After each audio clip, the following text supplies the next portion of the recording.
Hello everyone. So today we are going to discuss what is maximum power transfer theorem. Okay. So for AC circuits, maximum power transfer theorem states that for maximum power to be transferred from a source to a given load, then the load impedance must be the complex conjugate of the source impedance. Whereas in DC circuits, the maximum power transfer theorem states that the load resistance must be equal to the source resistance for maximum power to be transferred. So we are going to discuss this theorem in detail. Maximum power transfer theorem.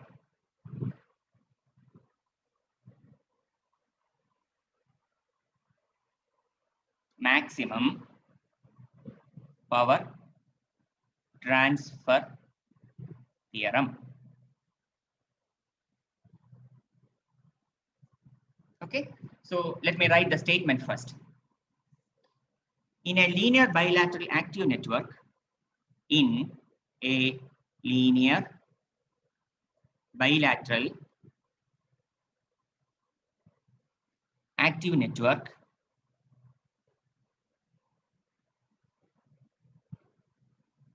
the maximum amount of power is transferred. The maximum amount of power is transferred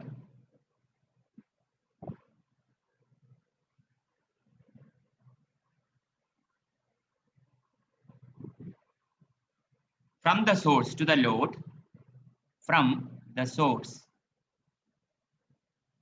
to the load,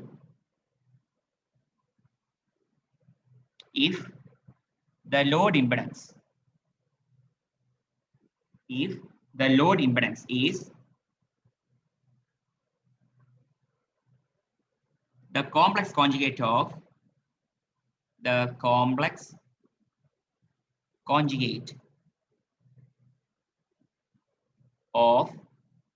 source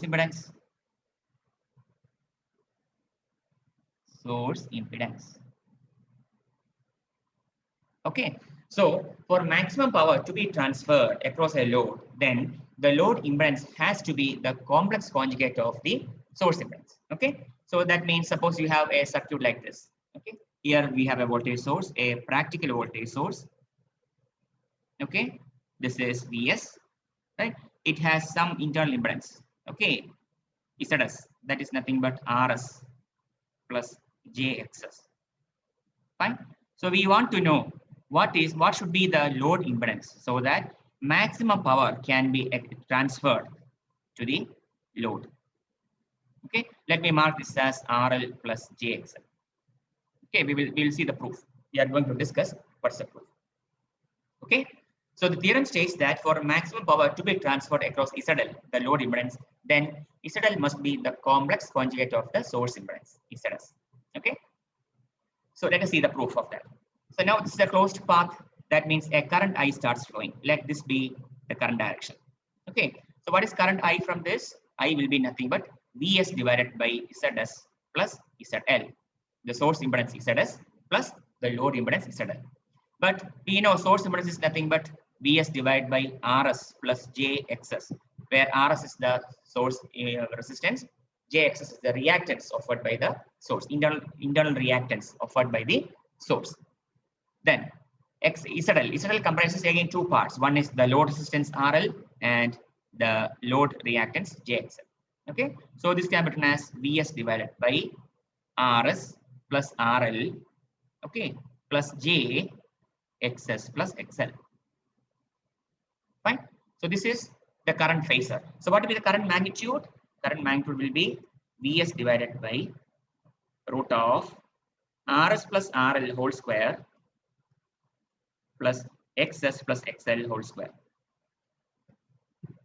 Okay, this will be the current magnitude. Okay, now our aim is to find what should be the load impedance so that maximum power is transferred. So this maximum useful power or maximum active power, okay, active power is consumed by a resistance only. Okay, so even though the load impedance has a resistance RL and a reactance XL, the power is consumed by the resistance part only, RL only. Okay, power in watts is consumed by the resistance only. What's the function of the reactance XL? It will simply store and release energy. Okay, it will not, it cannot do any useful work. Okay, so the active work is done by the resistive component. So since no power is consumed,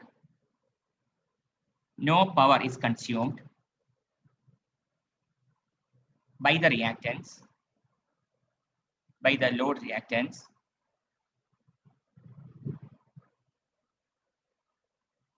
the power dissipated in the load, the power dissipated in the load is due to the resistive part only, is due to the resistive part, RL, of the impedance, of the load impedance. Hence, power will be dissipated. Hence, power will be dissipated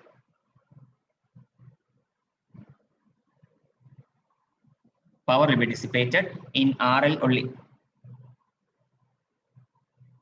Okay, so what is that power dissipated? Let us indicate the power dissipated by RL as PL. Okay, how will you find PL? I square RL. Okay, I square RL.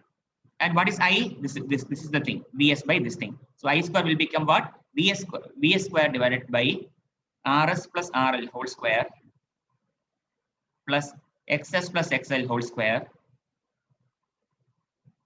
into R. Okay, so this will be the power dissipated by the load resistance. So this is equation 1. Okay, so now we will consider, now we will assume that our RL is fixed and XL is the variable part. Okay, what is RL and XL? RL and XL are the resistances and the reactive parts of the load impedance, whereas RS and XS, they are the resistive and the reactive components of the source impedance. Okay, which is internal to the source, right? And you know, any practical voltage source will have some internal impedance. So that is represented by RS plus JXS. Fine. The load is represented by RL plus JXL. Okay. So now for the time being, we assume that our RL is fixed and XL is variable. Okay. Let RL be fixed. The resistive part be fixed. Let RL be fixed and XL be variable. And XL be variable. Okay, first case. Fine. Now, how if you have a function f of x, how will you find the maximum value of a function? You have to differentiate that. Okay, df by dx equal to 0. Right? So our aim is to find what is the maximum power. So you have to differentiate PL with respect to XL. Why? Because XL is the variable. We are assuming right now that RL is fixed. Okay. So for a fixed RL and a variable XL, how to find the maximum power? You have to differentiate that with respect to XL. D by dXL of PL equal to 0. Okay. So when you do that, what do you get?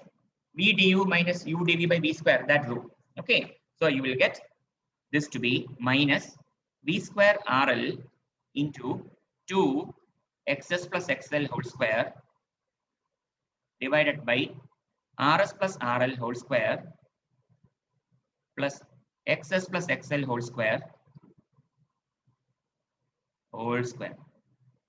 equal to 0. Right? How did you get this?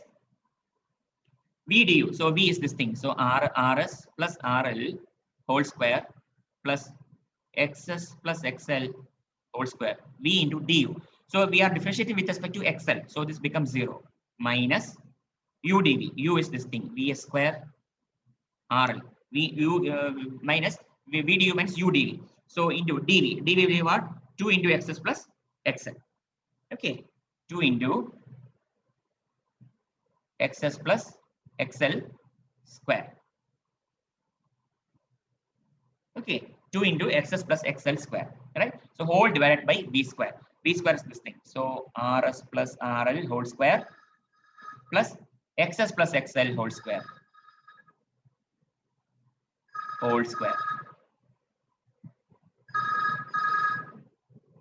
Okay. So V du minus u dv. V du minus u dv by V square equal to 0. Okay, so from this you will get this expression minus Vs square by this thing equal to 0, right? So from this, what will you get? If you cross multiply, you will get Xs plus XL equal to 0, which implies XL must be equal to minus XS. What's the meaning of this? It means that the load reactance must be the negative of the source reactance. So if the source reactance is capacitive, then the load reactance has to be inductive. Or if the source reactance is inductive, the load reactance has to be capacitive for maximum power to be transferred. Okay, so this is the condition when XL is variable and RL is fixed. Okay, so under this condition, what will be the power? Substitute into this equation 1. So what will be power under this condition? When XL equal to minus XS, you will get Vs square into RL divided by RS plus RL whole square. Okay, so Vs square into RL divided by RS plus RL whole square. Let me mark this as equation 8. Fine. So what do we do now? We were trying to find what is the condition for maximum power transfer when XL was variable and RL was fixed. Now we will do the other way around. We will assume that our RL is variable. Okay, when RL is variable. So if RL is variable, if the load resistance RL is variable, okay, then so you see this is the power PL. This is the power transfer. Okay, when RL was fixed and XL is variable. Now suppose RL is a variable, then how will you find the maximum of this function? You have to differentiate that with respect to RL. Okay, then from equation A, you have to differentiate that with respect to RL. So d by dRL of PL equal to 0. So what will you get? That means RS plus RL square V du into du Vs square minus Vs square RL into what? Into 2 into RS plus RL divided by RS plus RL square whole square. That means RS plus RL whole raised to 4. Okay, V du minus U dV by V square. Okay, so V is RS plus RL whole square. So V square becomes RS plus RL whole raised to 4 equal to 0. Okay, so from this, what will you get? You will get RS equal to RL. Okay, so what should be the load impedance for? So what was our source impedance? Our source impedance was RS plus JXS. So from the proof, what can we conclude? We can conclude that ZL must be what? Nothing but RL must be equal to RS. RS, then what should be the reactance? RS minus JXS. Okay, RS minus JXS. That means the source impedance conjugate. Okay, that is what the maximum power transfer theorem states. Okay, so for maximum power to be transferred, the source impedance must be the load impedance must be the complex conjugate of the source impedance. Okay, now moving on. So keep in mind this condition of maximum power transfer will not ensure maximum efficiency. Okay, it will be clear very soon. So let me note down it here. The condition of maximum power transfer. The condition of maximum power transfer does not ensure or does not result in maximum efficiency. Maximum efficiency. Okay, we will see how it is. Let us again consider circuit. Okay, so here this is our voltage source Vs. Okay, plus minus. This is the source resistance Rs, and here we have the load resistance RL. Okay, so across the load resistance, let the voltage be VL. Okay, VL is the load voltage measured across the load points. Fine. Now suppose efficiency, I am defining efficiency. Efficiency zeta. Okay, I call this as the ratio of power dissipated across the resistance or across the load resistance RL to the power developed by the source. Okay, power dissipated across the resistance. Output. What is efficiency? Output to input. What's the output here? Output power. What's the output power? Power dissipated by or consumed by the load resistance RL. Okay. To the input. What's the input here? Power developed by the source. Okay. So what will be efficiency? Output divided by input. Okay. So what's the output power? So this is closed. So a current I will flow through this thing. So I can write this as I square. Okay. I square RL. That's the output power. And what's the total power developed by the source? It is nothing but I square into RS plus RL. I square into RS plus RL. Okay. So from this I square can be cancelled. So I can write this as RL divided by RS plus RL. Okay. So just for simplicity, I will take RL outside. I will divide both the numerator and the denominator with RL. So what will you get? 1 divided by 1 plus RS by RL. 1 divided by 1 plus RS divided by R. Now, suppose, so let us take up the maximum power condition, maximum power transfer condition. Okay, if, what's the condition for maximum power transfer? RL, the load resistance, must be equal to the source resistance RS. So if RL is equal to RS. Okay, so tell me what's the efficiency here? If RL is equal to RS, what happens? This becomes 1 divided by 1 plus 1 plus 1, 1 by 2. That means efficiency is nothing but 0.5. Okay, so if you achieve maximum power transfer condition, then efficiency at that point, that time will be 50%. Okay, that is why I wrote here, condition of maximum power transfer does not result in maximum efficiency. Okay, what's the maximum efficiency under maximum power transfer condition? It is just 50%. Okay, so efficiency is 50%. 2.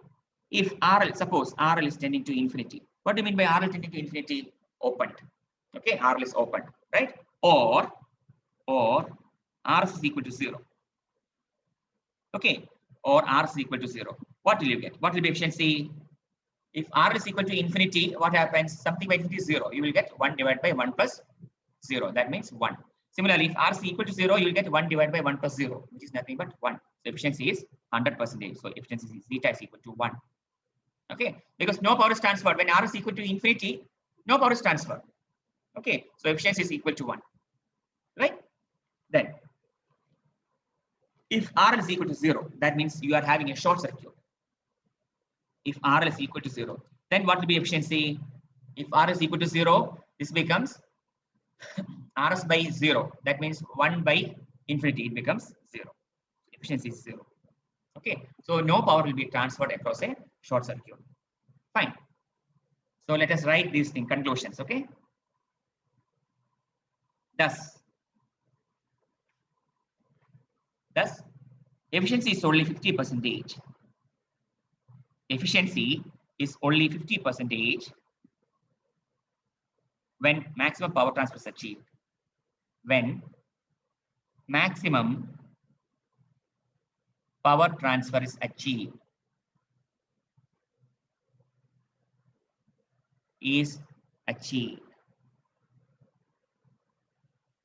Okay, it's 50%, right?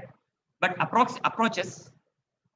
But approaches 100% as the load resistance approaches. As the load resistance approaches infinity, though the total power level tends towards 0. Though the total power level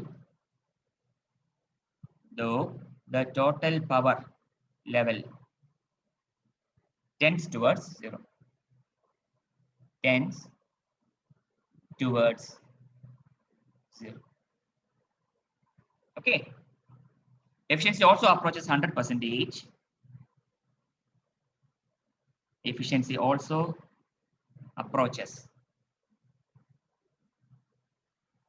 100% if the source resistance approaches,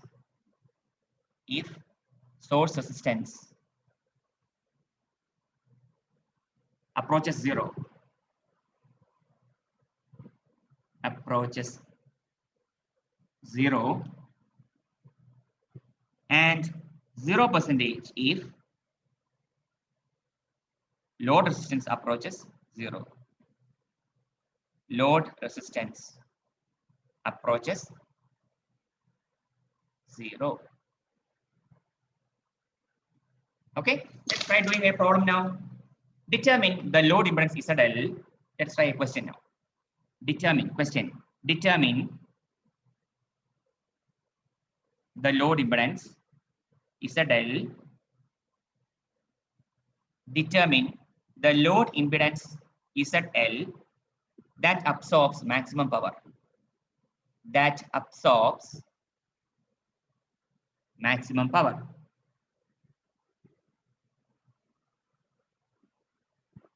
And hence find this power. And hence find this power. Okay. So this is the circuit given 3 ohm. This is 3 ohm. This is J8 ohms plus minus 240 angle 30 volt. Here we have a 4 ohm resistance. That is a J2 ohms. And here we have minus J8 ohms. Okay. So this is the load impedance. Okay. So we are asked to find what should be the load impedance ZL so that maximum power is derived from the source. Okay, and hence find the maximum power. Right. So what does the maximum power transfer theorem state? Maximum power transfer theorem states that for maximum power to be transferred, load impedance must be the complex conjugate of the source impedance. So that means we have to find what's the source impedance here. What's the source impedance here? 3 plus J8? No, 3 plus J8 is not the source impedance. How will you find the source impedance? You have to convert this into a Thevenin equivalent. Why? Because Thevenin equivalent will convert any given active network into a practical voltage source, a VTH in series with a Thevenin impedance ZTH. So ZTH is the source impedance. Okay, so that means you have to find what is the Thevenin equivalent with respect to points A and B. Okay, so convert the given network into a Thevenin equivalent. So ZL must be ZTH star, the complex conjugate of the Thevenin impedance. Or Norton impedance. Of course, you know that Z Thevenin and Z Norton are one and the same. Okay, so either you can find it by converting into equivalent Thevenin equivalent, or you can convert it into a Norton equivalent. Okay, so we will convert it into Thevenin equivalent. So how will you convert it to Thevenin equivalent? First, we have to open the load points, because what is VTH? VTH is the open circuit voltage measured across the load points. Okay, so this must be opened first. So to find VTH. Okay, so this is my load, my source here. This is 240 angle 30 volt. This is the resistance, reactance, 4 ohms, J2 ohms, minus J8 ohms. So this is 3 ohms and this is J8 ohms. Okay, so this is A and this is B. So what is VTH here? VTH is the open circuit voltage measured across the load points A and B. So you see this 4 plus J2 minus J8 is a part of a loop. So since there's a voltage source here, a current will be flowing through the loop. Let that current be I. So first, how will you find the current I? I will be 240 angle 30 whole divided by 3 plus J8 plus 4 plus J2 minus J8. How much will you get? You must get 7 plus J2. Okay, so what will be the current I? If you do the calculation, you will get 32.9665 angle 14.05 ampere. Okay, 32.9665 angle 14.05 ampere. That will be the current. Now what next? You have to move from B to A. So we'll move along 4 plus J2 minus J8. Okay, so since current is flowing from top to bottom, this is plus, this is minus here.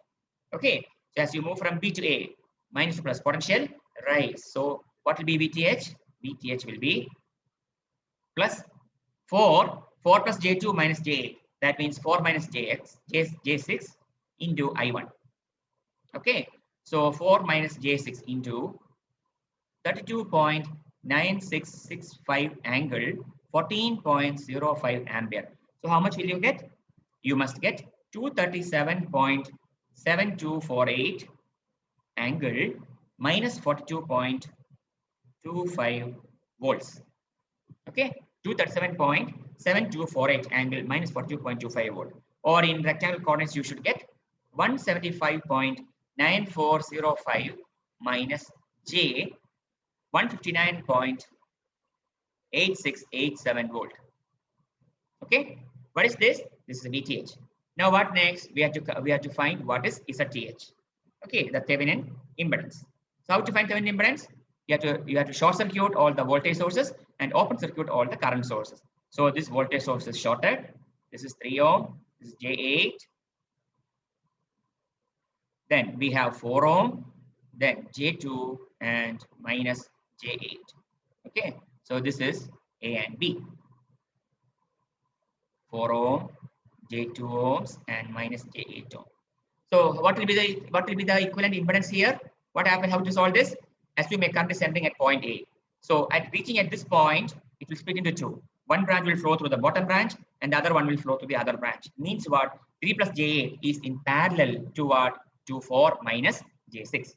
Okay, 3 plus J8 is parallel to 4 minus J6. So what will be our ZTH? ZTH will be 3 plus J8 parallel 4 minus J6. Okay, so the effective impedance will be 8.463 angle minus 2.81, or in rectangle coordinates you will get 8.4528 minus J 0.415 ohms. What is this? This is the Thevenin equivalent. Okay, Thevenin impedance. So we had found our VTH, we found our ZTH. Okay, so what should be the load impedance for maximum power transfer? It must be ZTH star, the complex conjugate of the source impedance. That means it should be 8.4528 plus J 0.415 ohms. Okay, so you see the source impedance. What was that? It was a capacitive. Okay, R minus JX. So that means the load impedance must be inductive, R plus JX. Okay, for maximum power to be transferred. Okay, so we can write for maximum power to be transferred. For maximum power to be transferred.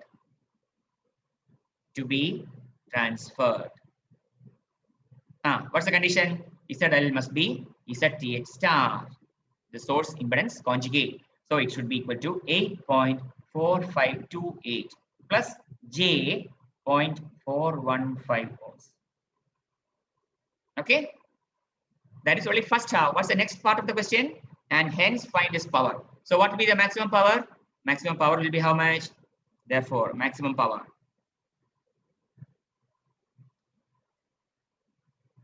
will be what? V square by 4R. Okay, so you should get V. What is the V? What's the V magnitude? V magnitude was 237. Okay, so 237.7248 square divided by 4 into 8.4528. And that will turn out to be 1671.4307 watts. Okay, so in this way, you can calculate how much is the maximum power transferred. So in short, what is maximum power transfer theorem? In AC circuits, it states that the load impedance must be the complex conjugate of the source impedance. For what? For maximum power to be transferred from the source to the load. In DC circuits, maximum power transfer theorem states that the load resistance must be equal to the source resistance. For what? For maximum power to be transferred from the source to the load. Okay, so this is the proof and this is one example. So if you have a network, first you convert it into a practical voltage source. Using what? Using Thevenin's theorem. Because Thevenin's theorem will convert any network into a VTH, voltage source VTH, in series with a Thevenin impedance ZTH. So once you know ZTH, the load impedance ZL must be ZTH conjugate, ZTH star. Okay, so that the maximum power can be extracted from the source by the load impedance. Okay, that's all about maximum power transfer theorem. So we'll stop here. Thank you.